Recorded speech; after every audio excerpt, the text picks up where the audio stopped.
नमस्कार विद्यार्थी मित्रांनो, आज आपण इयत्ता 10वी बोर्ड एक्झाम मार्च 2025 मध्ये इंग्लिश या विषयामध्ये डिग्री ह्या टॉपिक वरती विचारलेला प्रश्न पाहणार आहोत. वाक्य काय होतं पहा. Bharatanatyam is the most popular dance form in India.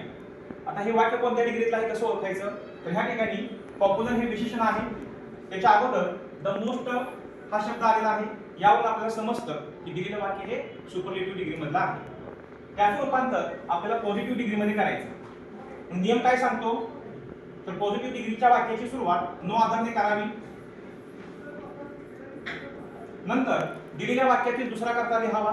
आता ह्या ठिकाणी पहिला कर्ता दुसरा कर्ता कोण आहे पहा, तर भरतनाट्यम हा या वाक्यातील पहिला कर्ता आहे आणि डान्स फॉर्म इन इंडिया हा या वाक्यातील दुसरा कर्ता आहे. मग नियम काय सांगतो, नो अदर नंतर दुसरा कर्ता लिहावा, म्हणजेच डान्स फॉर्म इन इंडिया.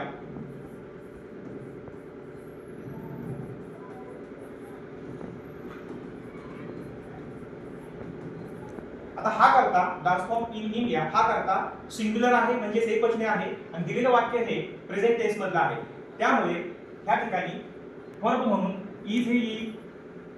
नंतरचा नियम काय सांगतो पहा, दिलेलं विशेषण ऍज आणि ऍज मध्ये ठेवावं. विशेषण ह्या ठिकाणी पॉप्युलर हे आहे, त्यामुळे ऍज पॉप्युलर ऍज असा शब्द प्रयोग त्या ठिकाणी येईल आणि शेवटी सुरुवातीचा कर्ता लिहावा.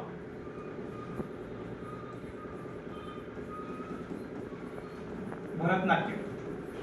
त्यामुळे वाक्य कसं होईल पहा, no other dance form in India is as popular as Bharatanatyam. Thank you.